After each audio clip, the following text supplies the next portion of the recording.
semuanya, selamat pagi dan selamat datang di Smart Talk Show. Saya Novia Yogi Sulumita. Talk show kita hari ini akan membahas tentang pentingnya pendidikan bagi perempuan. Sebenarnya pendidikan itu apa sih? Pendidikan itu sendiri adalah hak setiap manusia, baik itu laki-laki maupun perempuan. Pendidikan itu juga memiliki arti penting dalam pengembangan sosial dan juga mengembangkan kemampuan dan juga bakat. Kali ini saya tidak sendirian, saya ditemani oleh dua bintang tamu, yaitu Bapak Usman Yusuf dan Kak Febriani. Oke, Bapak Usman Yusuf ini adalah seorang dosen muda di universitas yang ada di Surabaya. Dan Kak Febri ini juga seorang mahasiswa yang sedang menempuh pendidikan di salah satu universitas yang ada di Yogyakarta. Dan Kak Febri ini juga siswa yang sangat berprestasi di universitasnya. Membahas tentang pendidikan nih, kan Bapak adalah seorang dosen dan Kakak mahasiswa. Yeah. Boleh dong kalau kita sharing-sharing tentang pendidikan, ya? Boleh. Ya, boleh. Relax, Mbak, relax. Iya, Pak. Jadi kan membahas tentang pendidikan itu sendiri, banyak isu-isu yang beredar sekarang. Tentang kalau perempuan itu tidak perlu berpendidikan tinggi. Kodratnya perempuan itu hanya ada di dapur saja. Percuma dong kalau perempuan itu berpendidikan tinggi kalau akhirnya ke dapur. Menurut perspektifnya dari Bapak dan Kak Febri ini, dari cara pandangnya Bapak dan Kak Febri bagaimana? Mungkin dari Kak Febri dulu, karena nanti saya akan meluruskan sedikit tentang Baik. Baik, ini kan menurut pendapat saya dan pengalaman pribadi saya nih ya Kak ya. Kan saya ini emang tinggal di desa gitu, Ya. terus kuliah keluar kota, istilahnya merantau gitu kan. Nah, di situ saat baru lulus dari SMK lah, sekitaran 3 bulanan baru lulus gitu, Ya. ada tetangga tuh yang tanya ke saya kayak, "Neng, mau lanjut kemana?" gitu. Nah, terus saya jawab, "Mau kuliah, Bu." gitu. Nah, tapi si Ibu nih malah jawab ke saya kayak gini, kayak, "Loh, kamu perempuan, Neng, ngapain sekolah tinggi-tinggi? Udah di sini aja bantuin bapak kamu kerja." Kayak ngejatuhin mental. Iya, mental saya kan down gitu, udah kayak gitu ya. Saya kecil hati gitu. Tapi saya berusaha buat gak dengerin omongan itu karena ini hidup saya, otomatis hidup saya ya pemeran utamanya saya juga gitu. Dan ngejalanin ya Mbaknya. Iya.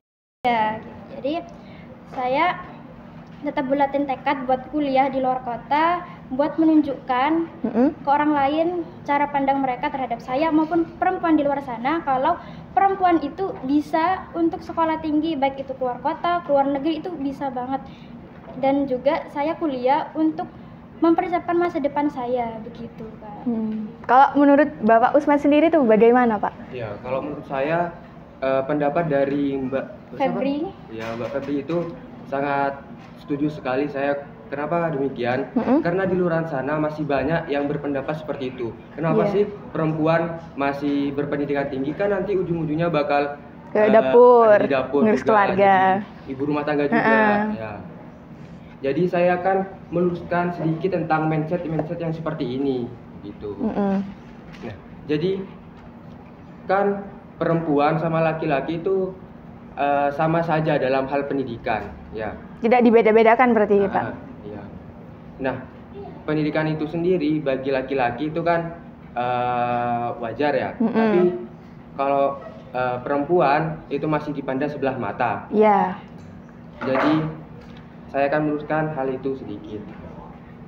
Menurut kodratnya perempuan itu ada 4, yaitu yang pertama itu menstruasi, yang kedua mengandung, dan yang ketiga melahirkan, dan yang terakhir menyusui.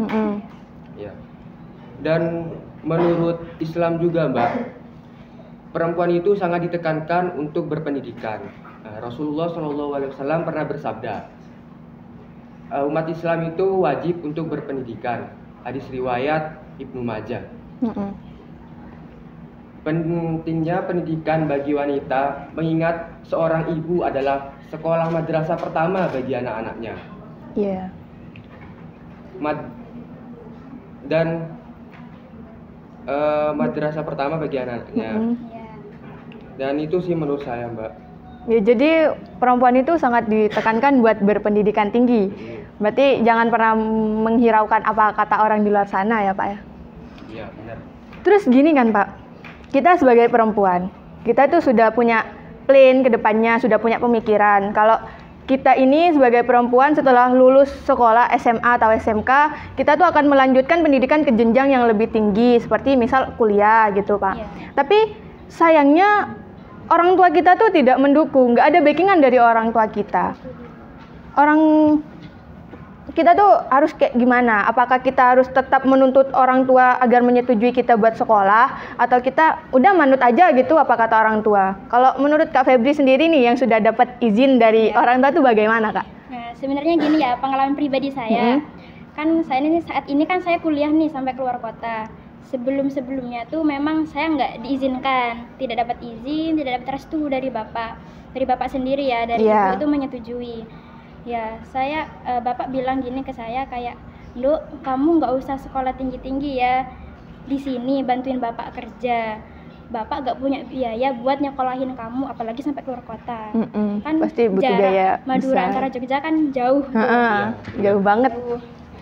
Terus selang berapa hari ibu saya bilang kayak, "Dok, kamu kuliah aja ya, ibu dukung kamu, ibu bisa biayain kamu." Tuh, udah gak usah dengerin apa kata orang gitu.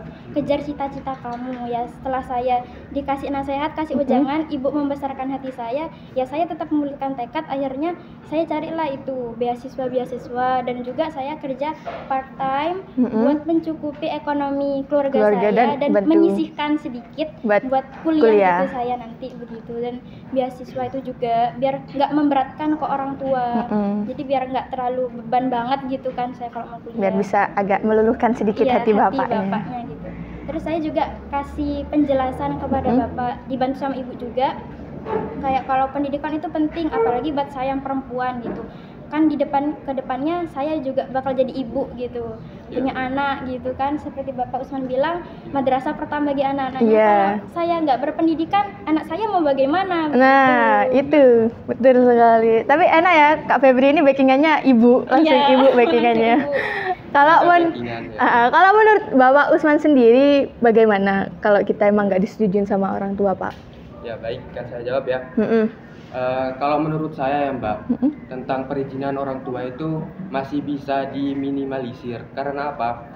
Karena kita bisa membujuk orang tua sedikit demi sedikit. Mungkin hari ini belum dapat izin, siapa tahu besok atau lusa rezeki dapat orang tua, dapat rezeki. Nanti siapa tahu kita bisa dikuliahkan, diizinin gitu. Ya karena apa? Karena nanti ini kedepannya kan perkembangan zaman ini semakin meningkat ya Mbak, semakin modern. Iya benar. Kan kedepannya juga bakal ada Society 5.0. Nah itu sendiri, kalau perempuan monoton pendidikannya hanya sampai SD, SMP, tidak melanjutkan SMK ataupun kuliah, itu mau jadi apa perempuan? Sedangkan dulu Ibu Raden Ajeng Kartini berjuang untuk mengangkat derajat perempuan. Mati-matian sampai buat perempuan itu. Jadi teman-teman semua kalau tidak diizinkan orang tuanya untuk berpendidikan yang lebih tinggi lagi, mungkin bisa dibujuk pelan-pelan, dibicarakan pelan-pelan. Siapa tahu besok atau lusa bisa diperbolehkan begitu. Bisa dapat izin dari orang tua. Kan nggak selamanya yang jadi pemimpin itu harus laki-laki. Perempuan kan juga kalau perempuan itu berpendidikan, insya Allah bisa jadi pemimpin ke depannya. Contohnya kayak Ibu Megawati itu kan. Iya, presiden kita. Kan Indonesia presiden tuh sampai Bapak Jokowi ini hanya beliau yang perempuan. Iya, satu-satunya presiden perempuan loh. Keren tapi. Itu patut dicontoh sih. Dia berpendidikan tinggi, akhirnya dia membuktikan kalau nggak hanya laki-laki saja yang bisa menjadi pemimpin. Nah, kan Kak Febri ini bisa dibilang maaf ya Kak, dari kampung. Nah, akses buat ke sekolah tuh gimana Kak? Apakah biasanya kalau di kampung-kampung itu kan aksesnya jalan tuh masih kurang, atau banyak kan di berita-berita sekarang tuh anak-anak yang tinggal di pelosok desa, mereka tuh mau ke sekolah tuh masih lewat sungai gitu kan. Iya kalau sungainya nggak dalam, nggak ada buayanya misal, arusnya tenang itu masih santai. Kalau arusnya harus deras gitu kan, kasihan Kak. Mereka mati-matian buat berpendidikan tuh. Bagaimana sih pengalaman Kakak di desa Kakak tuh seperti apa? Kalau pengalaman saya kan karena emang saya dari desa gitu kan. Saat saya sekolah dulu sebelum kuliah, saat kan saya SD sampai SMK itu kan emang di desa sekolahnya. Nah itu memang kalau untuk saya katakan akses jalan untuk ke sekolah-sekolah itu bisa dikatakan kurang baik, kurang memadai begitu. Walaupun ya memang ada yang jalan yang di aspal, tapi apa ya, tidak memadai banget, kayak yang bolong-bolong, yang rusak begini. Dan pemerintah itu kayak nggak peka kepada yang pedalaman-pedalaman yang desa-desa seperti saya ini. Kayak kurang ada bukti nyata gitu untuk saya dan teman-teman saya. Tapi saya patut mengacungi jempol kepada anak-anak remaja yang emang mereka mati-matian buat ke sekolah, apalagi aksesnya kayak begitu. Itu apresiasi sih saya buat mereka. Salut ya. Iya, salut. Perjuangannya itu keren banget. Keren. Nah, solusi yang tepat buat itu tuh gimana Pak? Kasihan juga anak-anak yang harus tiap pagi mereka naik perahu sampan gitu lewat sungai. Lewat sungai? Iya, kalau yang lewat sungai kan ada tuh yang aksesnya jalannya rusak, becek gitu. Kasihan juga. Itu solusi yang tepat menurut Bapak. Bapak kan dosen, pasti kan punya solusi gitu Pak. Menurut saya ya, itu sendiri adalah kekurangannya kesadaran dari pemerintah itu sendiri. Karena jalannya itu nanti bisa diaspal gitu. Kalau itu pemerintahnya sadar gitu ya. Tapi sayanya nggak sadar-sadar. Nah, seharusnya itu pemerintah harus lebih sadar lagi Mbak. Contohnya kayak tadi kan masih lewat sungai ya. Iya. Nah, itu bisa dibuatkan atau dibangunkan jembatan gitu. Meskipun tidak dari beton, itu tidak apa-apa, dari kayu. Yang penting bambu lah minimal. Yang penting kan tidak langsung melewati sungai. Itu sendiri. Karena itu kan sangat-sangat berbahaya, Mbak. Iya, kasihan juga. Terus itu kan bisa mempermudah anak-anak di desa, terutama bagi perempuan ya, biar tidak telat masuk ke sekolahnya begitu. Terus saya lihat di berita-berita di gedung di pedesaan di pelosok itu sekolahnya masih tidak layak ya gedungnya. Iya, gedungnya tuh kayak sebagian ada yang roboh tapi tetap dipakai. Kan kasihan kalau misal tiba-tiba gedungnya roboh, anak-anak lagi belajar tuh kan kasihan gitu. Nah itu harus ya kesadaran sendiri sih dari pemerintahnya. Kalau pemerintah nggak sadar, ya kita bisa apa? Kita juga nggak bisa membantu. Iya. Kalau Bapak sendiri nih Bapak punya inisiatif nggak ngajar di pelosok itu? Ya saya pengen sih mengajar di pelosok, tapi gimana lagi ya? Kan saya ditugaskan di sini di kota gitu. Ya nanti kalau ada kesempatan dan ditugaskan buat mengajar di sana, ya insya Allah saya mau begitu. Ikut berpartisipasi gitu. Bantu kayak ya bantu di sana. Bantu mengajar. Iya. Kasihan. Oke, terima kasih kepada Bapak Usman dan Kak Febriani atas penjelasannya. Semoga penjelasan tadi bisa mengubah cara pandang kita terhadap pentingnya pendidikan bagi perempuan. Semoga penjelasan tadi bermanfaat bagi saya ataupun bagi yang sedang menonton acara talk show hari ini. Terima kasih, sampai jumpa di acara Smart Talk Show selanjutnya. Bye-bye.